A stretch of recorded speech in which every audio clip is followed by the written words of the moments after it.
So I went out to the event, did the event, it was great, and then came back, and then I got invited to another opportunity out in Toronto called the Guilty Pleasures Sample Sale. Basically, it's an opportunity to go off and sell off your old samples to the customers that attend in Toronto. So I went out to that. Again, I let the media know that I had been invited to that. Nobody picked up on it, came back. A month after I went out to the sample sale, the Oscar Gifting Lounge called the Toronto Fashion Incubator in a panic because they weren't sure if the Oscars were going to go ahead in 2008 because of the writer's strike. So at the last hour, they decided the Oscars were going to go ahead, and they were in a scramble to put together a gifting lounge. So they had called the TFI and said, do you have any Canadian designers that would be appropriate for coming down to the Oscars?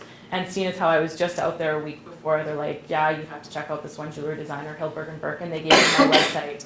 And basically they called me a day later and invited me to go down to the event. So this time, I called CTV back. I got the PR company out of Toronto to do my press release. I called CTV back and I said, this is probably a story you're going to want to pick up on. And they were out there within an hour filming their story. But needless to say, I had generated a bit of an interest with CTV in my business way back when I planted the seed in 2007. So don't be discouraged if you're sending out press releases and you're not getting the media actually picking up on your story. There's going to be something that comes around that, whether it's a slow news day or whether you have a big breakthrough in your company, that comes about, that's going to give you that opportunity to get the press that you deserve. But you just have to be consistent with it, and you have to keep in the media space and keep telling them about what you're doing.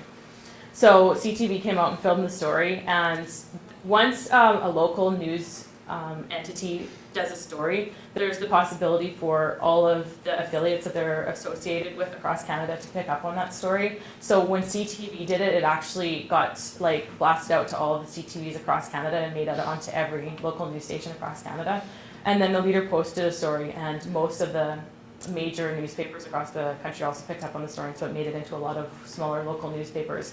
From CTV, it also made it onto eTalk. And then my publicity people had contacted Canada AM, who was interested in it, and they did an interview with me live from LA when I was down there too, which was just huge, huge publicity. So the thing that I want to reiterate is when you have a big opportunity, you really have to make sure that you're working with professionals. I don't know a lot of the places in Regina that do this, but I do know that Zapwell Communications is one company that does write press releases and will contact the media for you. And so that's, if you're just doing local market, you could potentially contact them. But another thing that you want to keep in mind is contacting a PR company that specializes in your industry. I've made the mistake of working with a PR company that didn't specialize in the fashion industry, and I spent $5,000 and I got zero media out of it. It was heartbreaking. But then again, when I worked with a startup PR company out of Toronto that was really eager and brand new in the industry and had all the connections, for $1,000 I got all of this publicity. So it's really, really important that you make sure that you're working with somebody who totally understands your industry and has the connections with the media that you're trying to target. So that's kind of, in a nutshell, what I wanted to cover today. I just wanted to say that if you want, check out my website. It's just hillbergandburke.com for some of the media that I've been able to generate. And also, if you're interested in just seeing what I tweet about on Twitter, just as an example, you can follow me. My tweet password or whatever is @Hillberg. So if you just type in @Hillberg, you can find me. And then from there, you can go in to see some of the media people that I follow. You might want to follow some of the same people just to get started. But my website has a great compilation of all of the media that I've generated over the past 2 or 3 years. So it's just good to go and take a peek and see potentially some of the media that you guys could be generating. So that's the information that I wanted to cover today. I did want to leave it open to questions that you guys might have about the specifics of publicity, if you have any. Yes? One of the things I notice when I'm doing market research is I find press releases from various companies, and they don't look like they've been picked up by a newspaper at any point.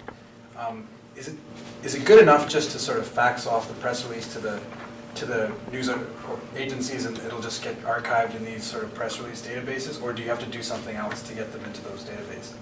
Because I think it's a great way to get your name out there. If somebody searches for your company, Jen, you might be able to answer that. I'm not sure the answer to that question. I was just wondering what kind of database, like a media company database or a company's own? No, so MarketWire picks up news releases from all different companies that may be publicly listed, and there's private places. MarketWire will take your money to do that for you. That's how all the wire companies work. So they're happy to put out whatever you like, and whether it gets picked up or not is again up to the media because they all subscribe to different wire services, but there's usually fee for service.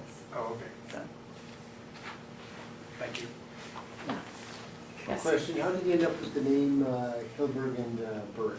It's actually named after my great-grandma Hilda Bergman and my dog Berkeley. And it came about just actually a lot of brainstorming over wine, and I narrowed it down to like a list of top 10, and I actually fired that list out to people who didn't know anything about my company and just asked them for feedback on the different names, and that was the #1 one, so I went with it. Yes. Could you touch on non-traditional media like bloggers and stuff? Like last year we had a blogger wanting to get into a red carpet party and we kind of kicked him out. You told me that wasn't a good idea. I don't have a lot of experience with the whole sort of blogging entity, but I do know that blogging is catching on, and there are a lot of people that do follow bloggers. Another cool thing that I did was when I was in Toronto, I met with a girl who does a lot of blogging on different sites, and she wrote a story on me and blogged about it and put it on the TFI's website. So that was just another way for me to connect with the people who work at the TFI and get them to know about me, which eventually led on to them recommending my company for the Oscars. So if you, one thing you can do is you can set up your own blogs quite easily. I know that if whoever has built your website can probably set up either a blog on your site or it's your own separate blog, or you can go to WordPress, which is I think just a free way for you to blog your own information.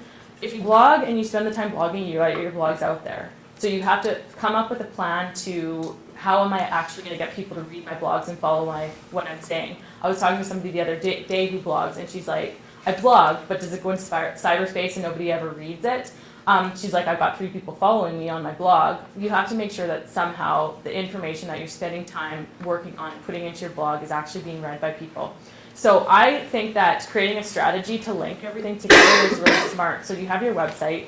Your website has a little icon with Twitter that links to your Twitter page.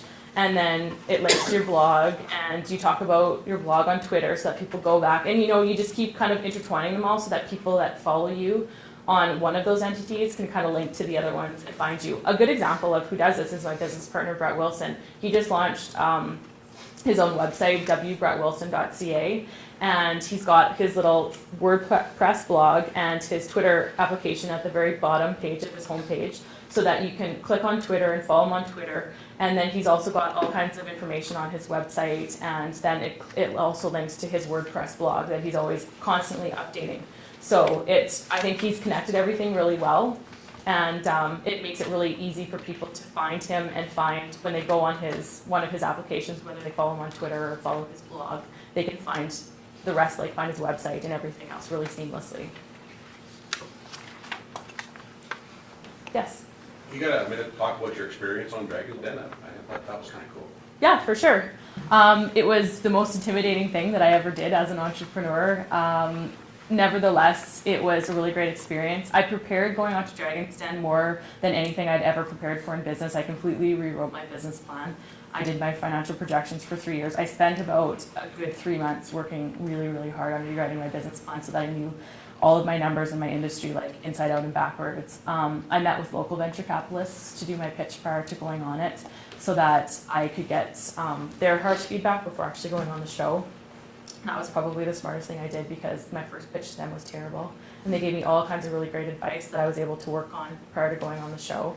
And the thing that a lot of people don't know is I didn't actually get a deal the first time. I went on asking for more than the deal that I got, and my valuation was too high. That was the toughest part, was knowing how to value my business properly, because now, a year after Dragon's Den, my business is probably valued at 3 times what it was then because of the increase in sales and publicity and everything. So